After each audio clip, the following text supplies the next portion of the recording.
Di sebuah kampung kecil bernama Cibatu, hidup seorang pemuda bernama Raka. Usianya baru menginjak 21 tahun, namun jejak kehidupannya sudah penuh coretan hitam. Sejak duduk di bangku SMP, Raka dikenal sebagai biang kerok di lingkungannya. Tawuran, mabuk-mabukan, hingga mencuri motor, semua sudah pernah ia lakukan. Wajahnya yang keras, tatapan matanya yang tajam, dan tubuhnya yang penuh tato membuat orang-orang segan sekaligus takut. Padahal, jauh di lubuk hati, Raka bukanlah anak yang benar-benar jahat. Ia hanya korban dari keadaan. Ayahnya meninggal karena kecelakaan kerja ketika ia masih berusia 9 tahun. Ibunya, seorang penjual gorengan, berjuang sendirian menghidupi dua anaknya, Raka dan adik perempuannya, Sinta. Tekanan ekonomi, lingkungan pertemanan yang keras, serta rasa kehilangan sosok ayah membuat Raka mencari pelarian dengan cara yang salah. Sejak remaja, ia menemukan keluarga baru dalam geng jalanan. Mereka memberinya perasaan diterima, dihargai, meski lewat jalan kekerasan. Disitulah awal semua kerusakan terjadi. Suatu malam, di sebuah warung kopi pinggir jalan, Raka duduk bersama teman-teman gengnya. Asap rokok mengepul, botol minuman keras berjejer di meja, tawa kasar bercampur dengan suara musik dangdut dari speaker tua. "Ra, besok kita gas lagi, tawuran sama anak kampung sebelah," ujar Benny, tangan kanannya. Raka hanya tersenyum miring, lalu menghembuskan asap rokok. "Kita bikin mereka kapok. Kemarin anak-anak kita babak belur gara-gara mereka." Suasana riuh rendah. Semua mengangguk setuju. Tawuran sudah seperti ritual bagi mereka. Bagi Raka, itu bukan hanya soal membalas dendam, tapi juga soal mempertahankan nama dan harga diri gengnya. Namun, di balik sorot matanya yang penuh bara, ada sekelebat bayangan wajah ibunya. Perempuan tua itu sering menangis diam-diam di dapur ketika Raka pulang dengan wajah penuh luka. Keesokan harinya, bentrokan pecah di jembatan penghubung dua kampung. Puluhan pemuda bersenjatakan kayu, batu, dan botol pecah saling serang. Raka, dengan tubuhnya yang tegap, berdiri paling depan. Ia mengayunkan bambu panjang, memukul siapa saja yang mendekat. Jeritan, umpatan, dan suara kaca pecah memenuhi udara malam. Namun tiba-tiba, sebuah batu besar menghantam kepalanya. Dunia seolah berputar, pandangannya kabur, dan tubuhnya ambruk ke tanah. Saat itulah, semua terasa berhenti. Suara gaduh memudar, berganti dengan kenangan masa kecil. Ia teringat ketika ayahnya dulu mengajaknya memancing di sungai. Tawa ayahnya masih jelas di telinga, dan genggaman tangannya begitu hangat. Lalu kenangan itu buyar, berganti wajah ibunya yang bersimbah air mata. Raka siuman di sebuah mushola kecil di tepi jalan. Kepalanya diperban seadanya. Di sampingnya, duduk seorang lelaki tua berjanggut putih, memakai peci hitam, wajahnya teduh. "Sudah sadar, Nak?" Suara lelaki itu lembut. Raka berusaha bangun, meski kepalanya masih pusing. "Saya? Siapa yang bawa saya ke sini?" "Aku. Kebetulan lewat, lihat kamu tergeletak. Hampir saja nyawamu melayang kalau tidak segera kutolong," jawab lelaki itu. Raka menunduk, tak mampu menatap mata lelaki itu. Ada rasa malu yang tiba-tiba muncul. Lelaki tua itu tersenyum. "Namaku Ustaz Karim. Mushola ini aku yang jaga. Kalau kamu mau, istirahatlah di sini dulu. Aman?" Raka hanya mengangguk singkat. Namun di dalam hatinya, ada perasaan asing. Selama ini ia jarang sekali bersentuhan dengan orang-orang seperti ini. Orang yang tidak menghakimi, tidak menakut-nakuti, hanya menawarkan keteduhan. Beberapa hari kemudian, Raka pulang ke rumah. Ibunya, yang kurus dan wajahnya dipenuhi keriput, langsung memeluknya sambil menangis. "Raka, Nak, kapan kamu berhenti bikin ibu khawatir? Lihat badanmu, penuh luka begini. Ibu sudah tidak sanggup kalau harus menerima kabar buruk tentangmu lagi," isaknya. Raka terdiam. Ada sesuatu yang mengganjal di dadanya. Sinta, adiknya, hanya memandang dengan mata berkaca-kaca. Gadis itu selama ini lebih sering memilih diam, menyimpan kecewa dan rasa takutnya terhadap kakak satu-satunya. Malam itu, Raka tak bisa tidur. Kata-kata ibunya terus terngiang. Untuk pertama kalinya, ia bertanya pada dirinya sendiri, apa yang sebenarnya aku cari dari semua ini? Beberapa hari setelah itu, tanpa sadar langkah kakinya membawanya kembali ke musola kecil tempat ia ditolong. Ustaz Karim sedang duduk membaca kitab. Ketika melihat Raka datang, ia tersenyum ramah. Kamu lagi, Nak? Alhamdulillah sehat? Raka menunduk. Iya, Pak Ustaz. Terima kasih waktu itu sudah nolongin saya. Ustaz Karim mengangguk. Tidak apa-apa. Semua orang bisa salah jalan. Yang penting, masih ada waktu untuk kembali. Kata-kata itu menancap dalam di hati Raka. Ia tak langsung berubah, tapi benih keraguan mulai tumbuh. Untuk apa ia terus hidup dalam lingkaran kekerasan? Namun perubahan tidak pernah mudah. Malam berikutnya, teman-temannya datang. Ra, ayo, ada acara lagi malam ini. Kita harus jaga nama geng kita, kata Benny dengan penuh semangat. Raka bimbang. Di satu sisi, ada rasa tanggung jawab sebagai pemimpin geng. Di sisi lain, ada suara lembut ibunya dan tatapan teduh Ustaz Karim yang masih teringat. Akhirnya ia ikut.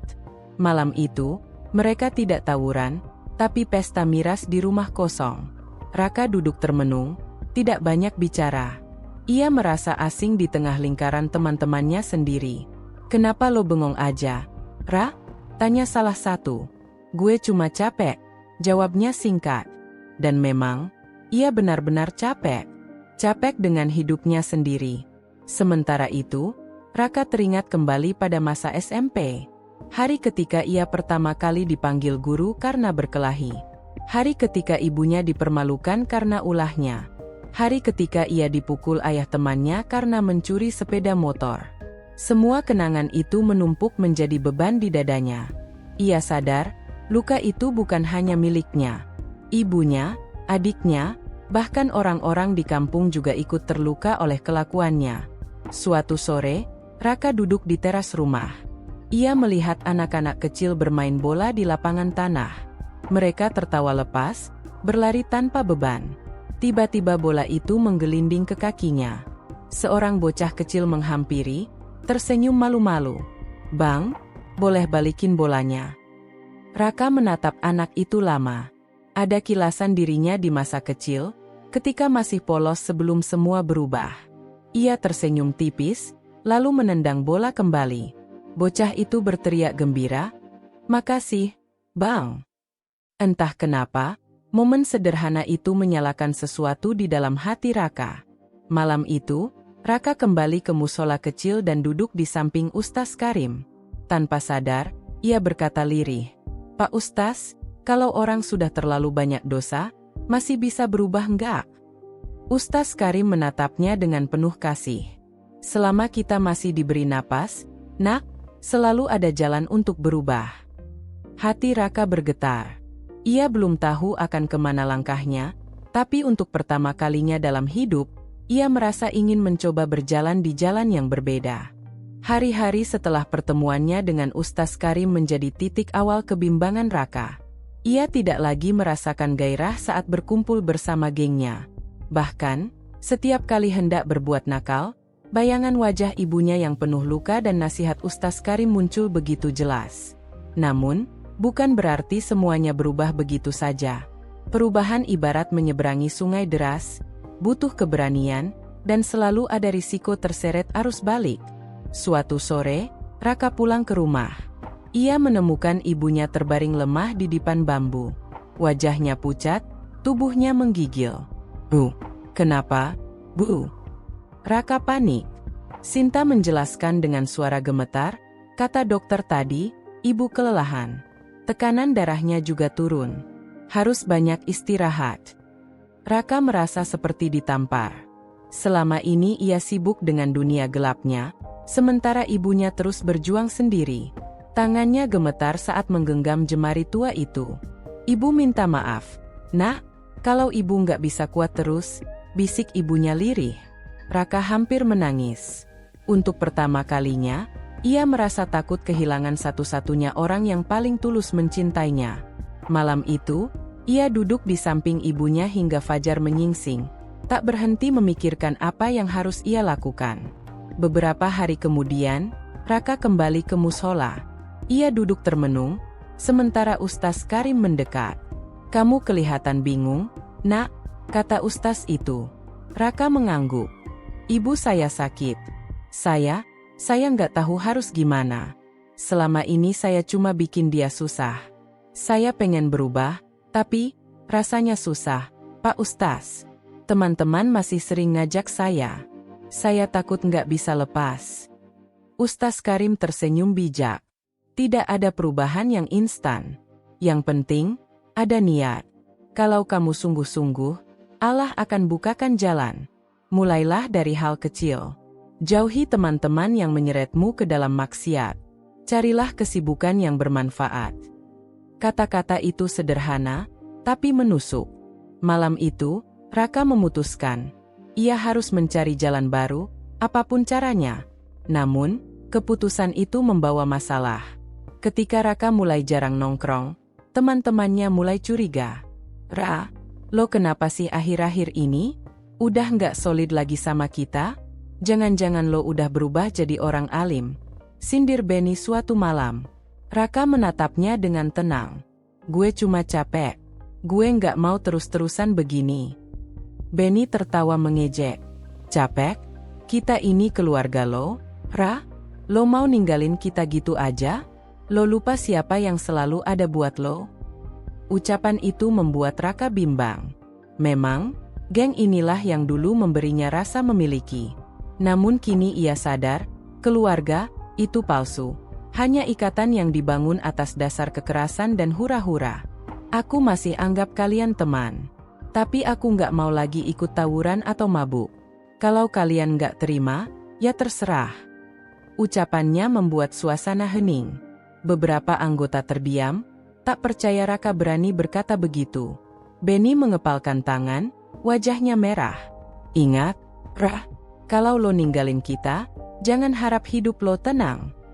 Keesokan harinya, Raka memberanikan diri mendatangi bengkel motor di ujung kampung. Bengkel itu milik Pak Hendra, seorang mekanik berpengalaman. "Pak, saya mau kerja di sini." "Apa saja, cuci motor juga nggak apa-apa," kata Raka dengan suara ragu. Pak Hendra menatapnya dengan curiga. "Kamu kan Raka, anak nakal itu? Kamu pikir saya bisa percaya sama kamu?" Raka menunduk, wajahnya memerah. "Saya tahu orang nggak percaya sama saya. Tapi tolong, Pak. Ibu saya sakit, saya butuh kerja. Saya mau berubah." Pak Hendra terdiam sejenak. Ia menimbang-nimbang. Akhirnya ia berkata, "Baiklah, saya kasih kamu kesempatan. Tapi kalau kamu macam-macam, sekali saja, keluar." Hari itu menjadi titik awal baru bagi Raka. Ia bekerja dari pagi hingga sore, membersihkan bengkel, mencuci motor, dan membantu memperbaiki mesin. Meski tangannya kasar dan tubuhnya lelah, ia merasa ada kebanggaan tersendiri. Untuk pertama kalinya ia mencari nafkah dengan cara halal. Malamnya, Raka pulang membawa sedikit uang. Ia menyerahkannya pada ibunya. "Ini, Bu, buat beli obat sama makan." Mata ibunya berkaca-kaca.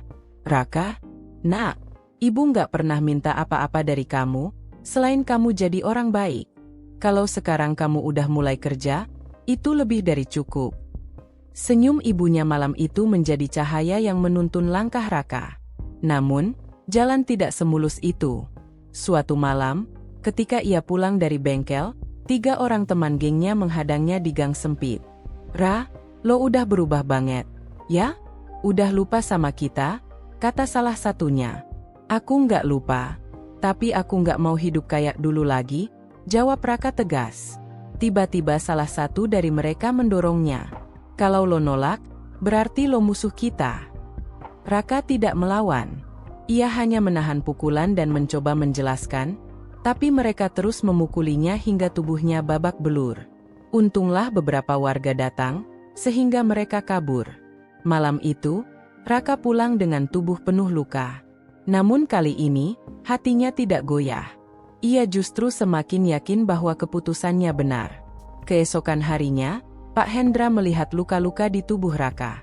"Kamu berantem lagi?" tanyanya curiga. "Enggak, Pak. Cuma, dihajar sama teman-teman lama. Mereka nggak suka saya berubah." Pak Hendra terdiam, lalu menepuk bahunya. "Kamu anak keras kepala?" "Ya, tapi kalau kamu beneran mau berubah, saya dukung. Anggap bengkel ini rumah kamu." Kata-kata itu membuat hati Raka hangat. Perlahan, ia mulai menemukan keluarga baru, bukan geng jalanan, melainkan orang-orang yang benar-benar peduli. Meski sudah bekerja, Raka masih sering dihantui rasa bersalah.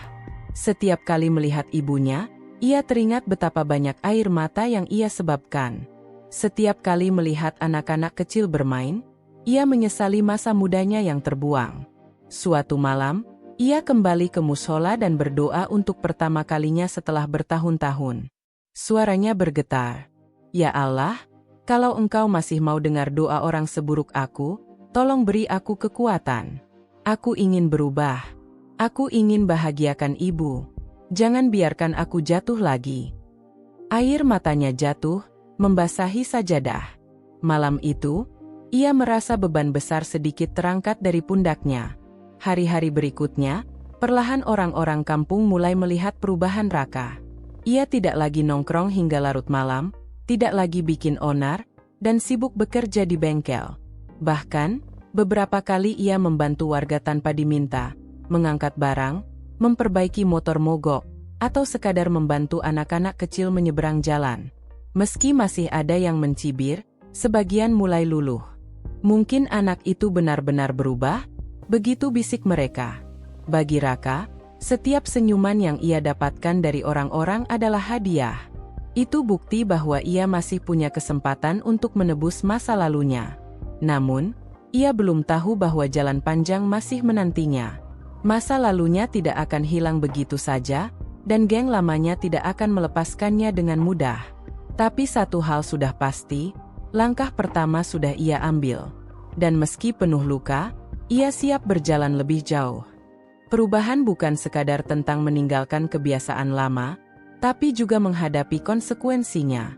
Raka mulai merasakan hal itu beberapa minggu setelah ia bekerja di bengkel. Orang-orang kampung mulai meliriknya dengan pandangan berbeda. Ada yang mulai menghargai, ada pula yang tetap curiga. Namun, geng lamanya tidak tinggal diam. Suatu malam, ketika bengkel sudah tutup, Raka berjalan pulang melewati gang sempit. Lampu jalan padam, suasana gelap. Tiba-tiba 3 motor datang melaju kencang, berhenti tepat di depannya.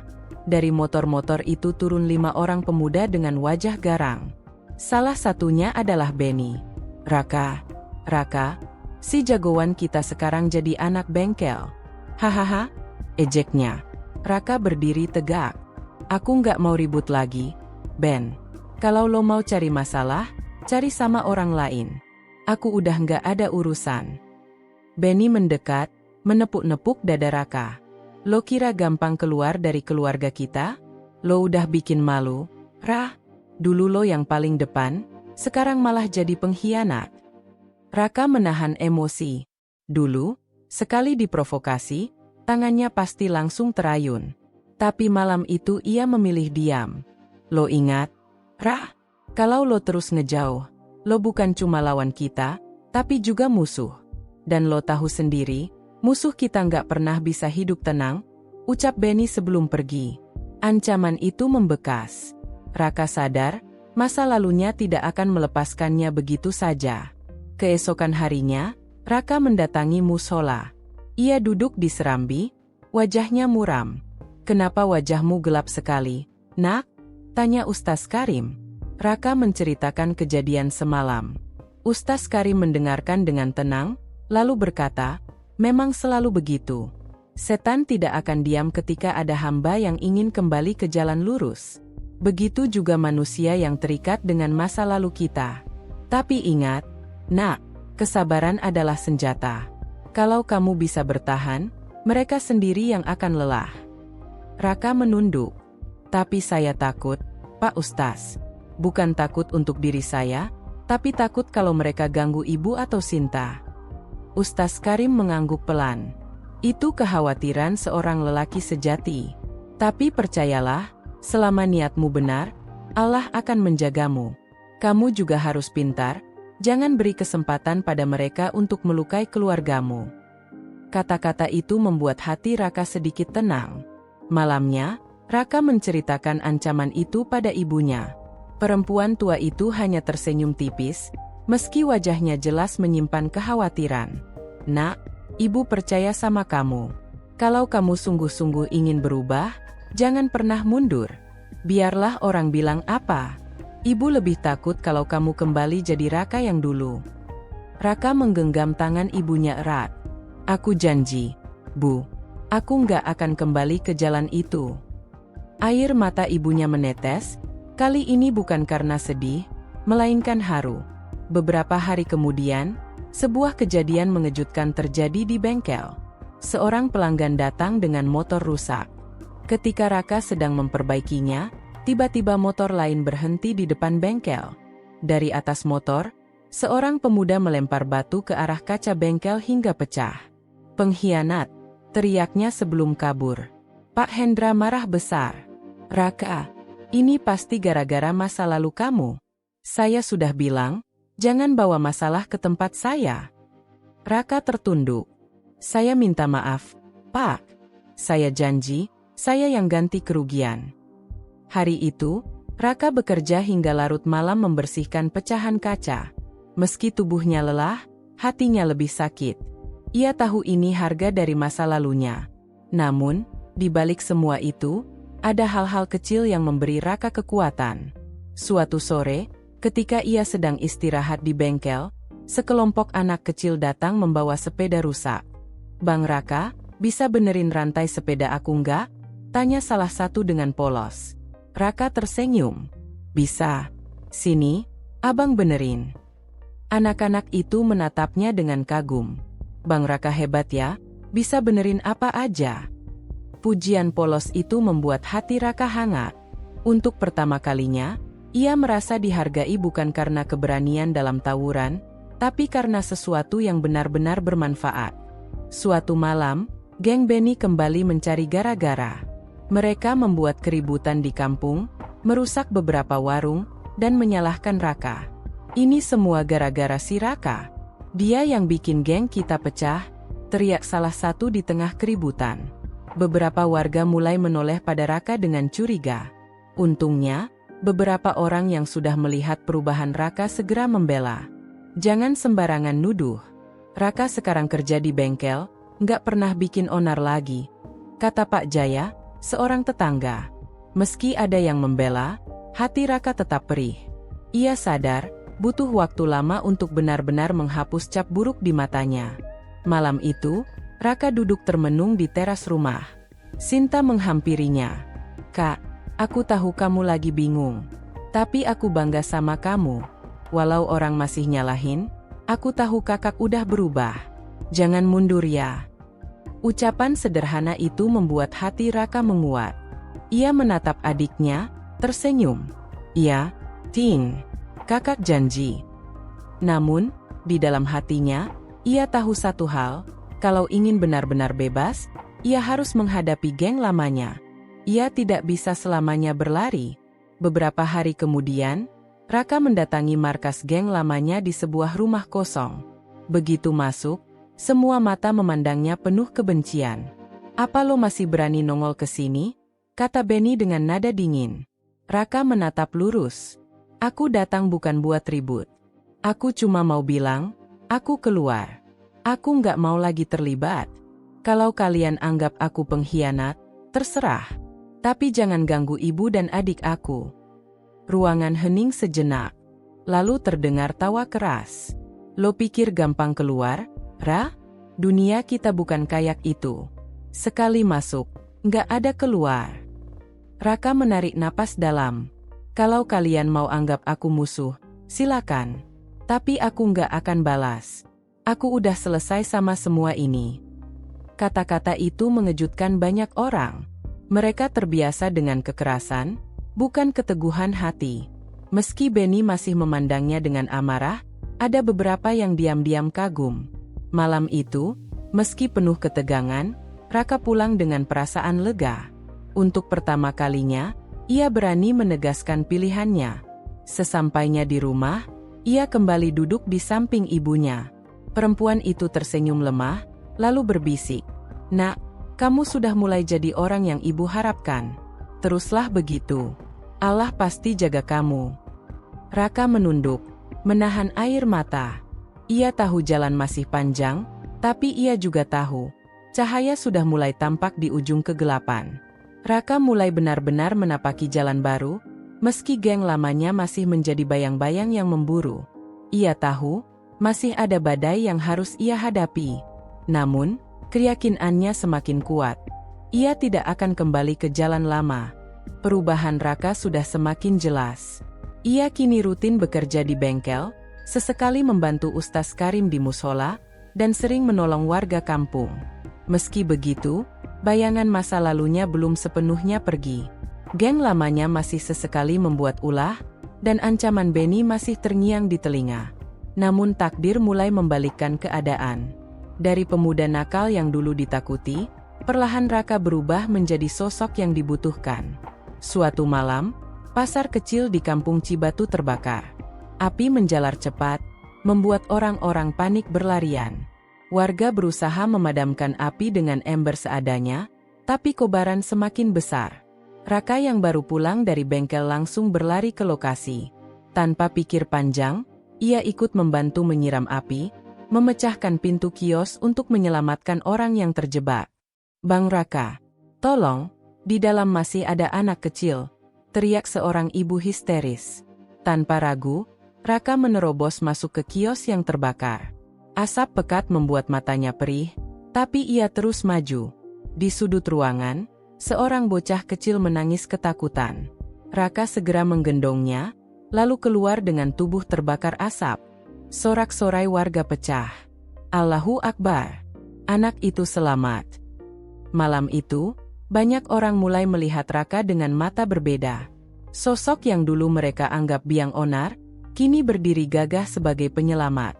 Keesokan harinya, warga berkumpul di balai desa. Kepala desa mengucapkan terima kasih kepada semua yang membantu memadamkan api, terutama kepada Raka. "Meski punya masa lalu kelam, kita tidak bisa menutup mata. Tadi malam, Raka menyelamatkan nyawa. Itu bukan hal kecil. Kita harus belajar menghargai usaha orang yang ingin berubah," ujar Pak Lurah. Warga bertepuk tangan. Beberapa yang dulu sinis, kini tersenyum padanya. Meski masih ada segelintir yang mencibir, hati Raka terasa ringan. Namun di sudut balai desa, Benny berdiri dengan tatapan penuh amarah. Baginya, melihat Raka dipuji seperti itu adalah penghinaan. Malamnya, geng Benny merencanakan sesuatu. Mereka merusak beberapa motor di bengkel tempat Raka bekerja. Kaca bengkel kembali pecah, peralatan berantakan. Pak Hendra murka. "Raka, saya nggak bisa terus begini. Kalau kamu masih bawa masalah ke sini, lebih baik kamu berhenti kerja."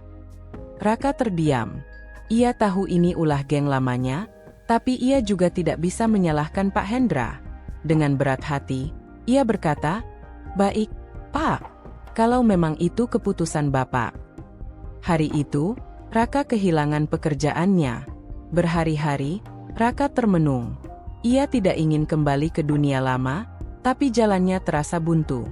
Uang tabungan sedikit, ibunya masih sakit-sakitan, sementara geng lamanya terus mengincar. Di saat putus asa, ia kembali mendatangi Ustaz Karim. "Pak Ustaz, kenapa rasanya makin saya ingin berubah, makin banyak rintangan yang datang?" Ustaz Karim menatapnya penuh arti. "Karena itulah ujian, Nak. Perubahan sejati bukan ketika jalanmu mulus, tapi ketika kamu tetap teguh meski jalannya terjal. Ingat, Allah tidak akan membiarkan hambanya sendirian." Raka menunduk. Kata-kata itu membuat hatinya kembali bergetar. Beberapa hari kemudian, seorang warga bernama Pak Darto, yang kiosnya pernah ditolong Raka saat kebakaran, datang ke rumahnya. "Raka, saya dengar kamu sudah nggak kerja di bengkel. Kalau kamu mau, Saya butuh orang untuk bantu di warung sembako. Memang gak besar gajinya, tapi halal, katanya. Raka terharu. Terima kasih banyak, Pak. Saya mau. Sejak itu, ia bekerja di warung Pak Darto. Setiap hari ia mengangkat karung beras, menata dagangan, melayani pembeli. Meski sederhana, ia merasa hidupnya semakin bermakna. Suatu sore, ketika ia sedang menjaga warung, tiba-tiba seorang pemuda dari geng lamanya masuk. Wajahnya penuh luka lebam. "Ra, tolong gue," katanya lirih. Raka kaget. "Andi, kamu kenapa?" "Benny," dia marah besar. "Gue dihajar gara-gara kemarin gak ikut rusuh. Gue udah gak kuat, Ra. Gue pengen keluar juga, kayak lo." Raka menatapnya lama. Dulu, Andi termasuk yang paling keras. Kini ia datang dengan wajah penuh penyesalan. "Kalau kamu sungguh-sungguh mau keluar, aku bakal bantu. Tapi jalannya nggak mudah," jawab Raka tegas. Andi mengangguk. "Gue siap. Asal jangan balik ke geng itu lagi." Momen itu menjadi titik balik. Raka sadar, keputusannya bisa membuka jalan bagi orang lain. Kabar bahwa Andi bergabung dengan Raka membuat geng semakin retak. Beberapa anggota mulai ragu, melihat perubahan nyata pada Raka. Mereka bertanya-tanya, apakah benar jalan yang mereka pilih selama ini hanya membawa kehancuran? Benny semakin murka. "Kalau ada yang berani ikutin Raka, anggap aja musuh gue," teriaknya di markas. Namun justru ancaman itu membuat beberapa pemuda makin ingin keluar.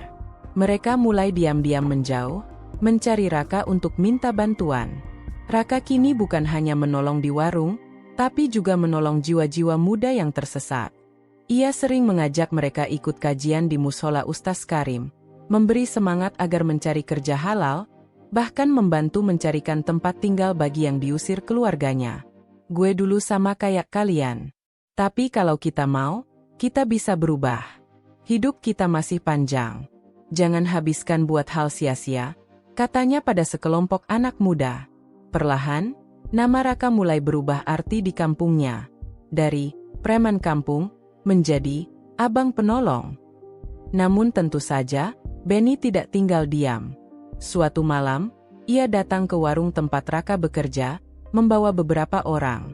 "Raka, keluar lo. Jangan sok jadi pahlawan di kampung ini," teriaknya. Orang-orang berkumpul, ketakutan. Raka keluar dengan tenang. "Aku nggak cari masalah, Ben. Kalau lo mau marah, marah sama gue. Jangan bawa orang lain." Benny maju, menodongkan pisau. "Lo pikir lo siapa sekarang? Orang suci? Lo lupa masa lalu lo?" Raka tidak mundur.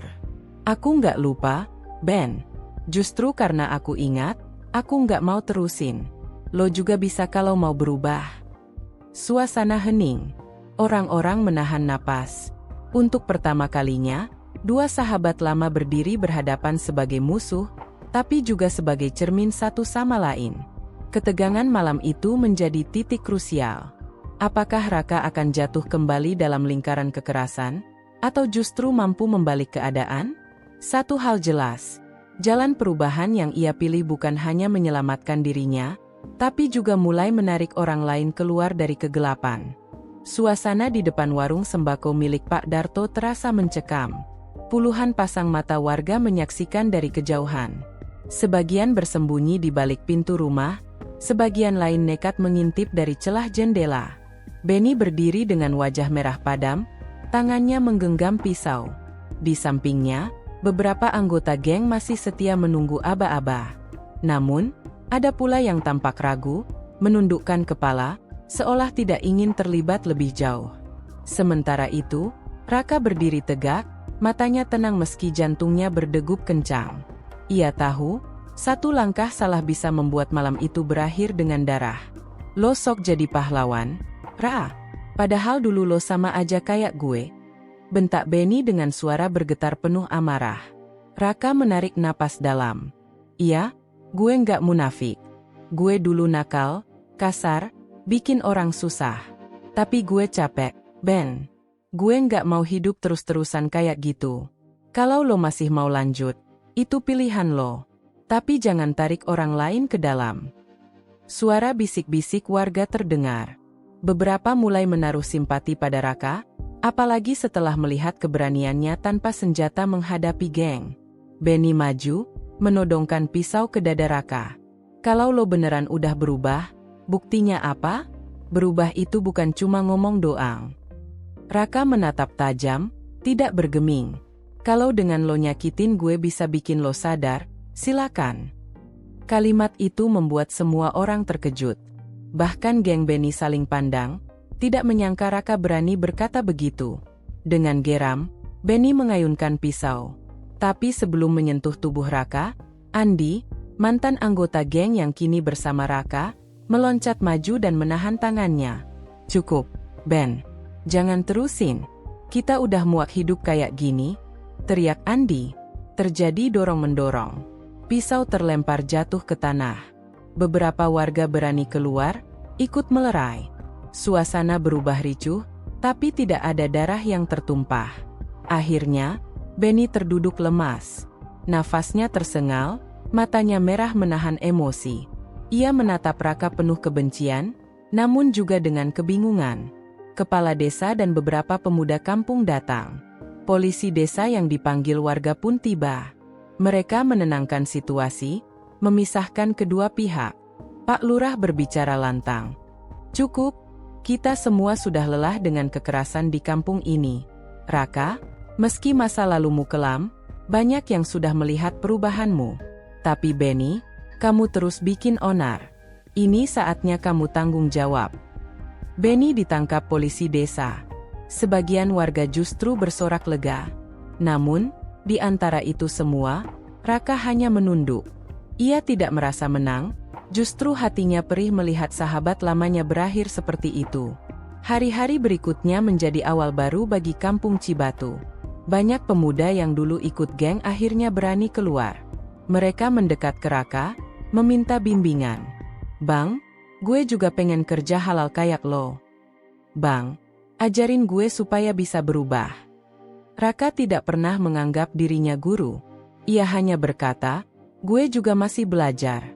Tapi kalau kita jalan bareng-bareng, pasti bisa. Ia mulai mengajak mereka membuka usaha kecil-kecilan. Ada yang dia bantu masuk kerja di bengkel, ada yang ikut jualan di pasar, bahkan ada yang dia dorong untuk kembali sekolah paket. Ustaz Karim mendukung penuh. Mushola semakin ramai, bukan hanya untuk sholat, tapi juga jadi tempat diskusi dan saling menguatkan. Beberapa bulan kemudian, kabar datang bahwa Benny dipindahkan ke rumah binaan remaja setelah menjalani proses hukum. Raka sempat ragu, tapi akhirnya ia memberanikan diri menjenguk. Benny kaget melihatnya. Ngapain lo kesini? Mau ngeledek gue? Raka tersenyum tipis. Enggak, Ben. Gue cuma mau bilang, gue nggak pernah benci lo. Gue malah pengen lo juga bisa berubah. Lo masih punya kesempatan. Benny menunduk, terdiam. Untuk pertama kalinya, air matanya jatuh tanpa bisa ia tahan. Kata-kata itu menembus hatinya lebih dalam daripada semua ancaman yang pernah ia dengar. Waktu berjalan. Nama Raka semakin harum. Ia bukan lagi pemuda nakal yang ditakuti, tapi sosok yang dihormati. Setiap ada warga kesulitan, ia selalu hadir, membantu gotong royong, menolong korban kecelakaan, menjadi mediator jika ada konflik kecil antar warga. Bahkan, beberapa lembaga sosial mulai mengundangnya untuk berbagi cerita tentang perubahan hidupnya. Kalau saya bisa berubah, kalian juga bisa. Dulu saya pikir hidup keras itu keren, tapi ternyata cuma bikin hancur. Hidup yang benar justru bikin hati tenang dan orang lain bahagia. Kisahnya menyebar, menginspirasi banyak orang. Di rumah, ibunya tersenyum bahagia melihat perubahan anaknya. Nak, ibu dulu sering nangis karena takut kehilangan kamu. Tapi sekarang ibu sering nangis karena bangga. Kamu benar-benar berubah. Raka memeluk ibunya erat. Maaf, Bu. Udah bikin ibu menderita dulu. Semua yang aku lakuin sekarang, cuma supaya ibu bisa bahagia. Tangis mereka pecah, namun kali ini bukan tangis kesedihan, melainkan kelegaan dan kebahagiaan. perjalanan Raka bukanlah jalan mudah. Dari pemuda nakal, ia jatuh ke titik terendah, kehilangan pekerjaan, ditolak orang, bahkan nyaris kembali terjerumus. Tapi justru dari semua cobaan itu, ia menemukan jalan untuk benar-benar berubah. Kini, Raka dikenal sebagai penolong banyak orang. Ia bukan lagi simbol ketakutan, melainkan harapan. Dan di balik semua itu, ada satu pesan yang selalu ia sampaikan. Masa lalu tidak menentukan masa depan. Setiap orang bisa berubah, asal dia mau sungguh-sungguh. Selesai.